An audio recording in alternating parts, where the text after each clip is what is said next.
Okay, so I have this enclosed form that I will be cutting off the top to make it into a jar.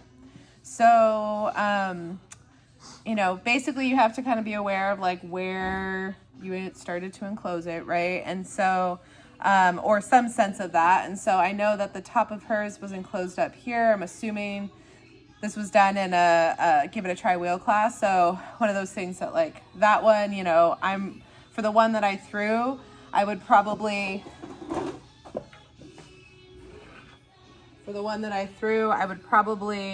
go like right at that shoulder, kind of right just above that shoulder.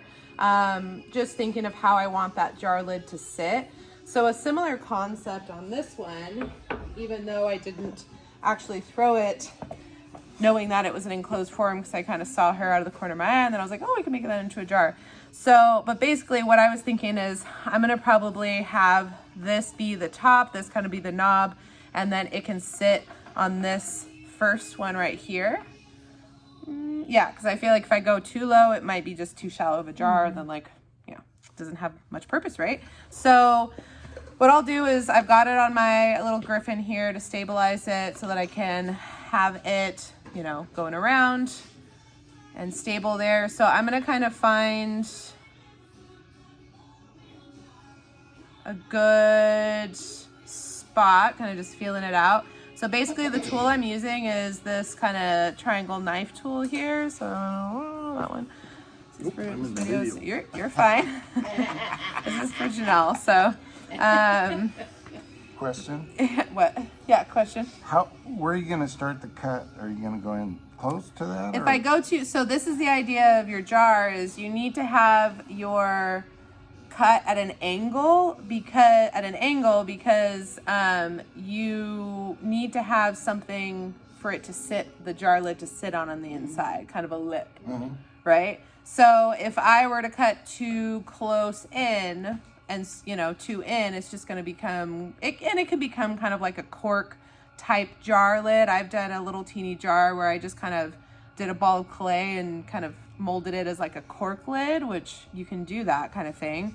But basically like I'm going to do a pretty, not like what degree is that? Probably like a 10 degree.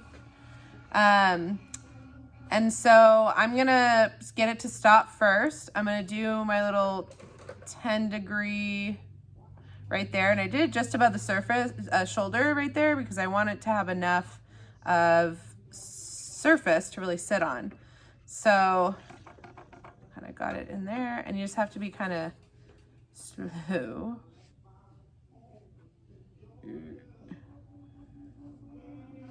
Slow and holding that as still as you can. You can always kind of prop your hand up on the wheel. And so as it goes around the second time, I'm just gonna start to dig in a little deeper.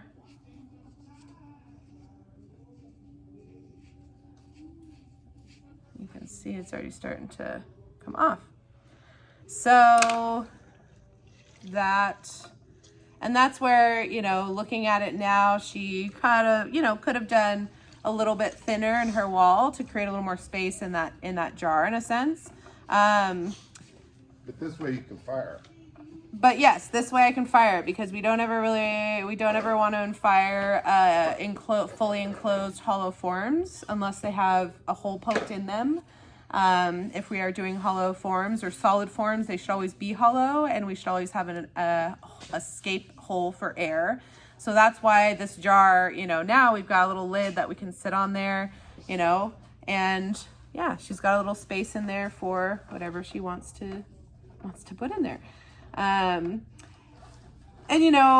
could I trim that a little bigger in there? Yes, maybe, but then you lose, you start to change up how the jar lid fits with the bottom, because you've cut that, so there's that very perfect fit basically. And you just want to make sure that they dry at the same period. So once you get that opened up, I'd probably, turn this over. I might clean that up, but you'll notice that the inside is very soft clay. So you would just need to allow that to be open and dry, you know, dry a little bit more. And then maybe you go in and maybe you do a little more trimming, you know, to kind of smooth out the top or however you want to, because trimming is always artist choice. But basically like that's, you don't have to do much other than that. Yeah, so you don't have to do much other than that, and you have your enclosed jar or enclosed form turned to jar. How would you dry them? So just kind of leave it out, you know, to dry them, leave it out like that. Just make sure that air is getting into that, and just the normal drying process of, you know, that you would any other piece is just allow it to dry out. Just keep checking on it. But now that you have opened that up, it's going to dry out a lot. It's going to dry out. Before, you would never know if the inside is dry because you can't see it, you can't reach to it. But this, now that you cut off the top, maybe you want to flip it over, you know, and you'd be able to do some trimming on the bottom if you really wanted to. So yeah. Any other questions? No, very cool. Okay. That's pretty cool. Yeah, I gotta try that. That seems I way was easier like, than oh man, she making the those- lid separately.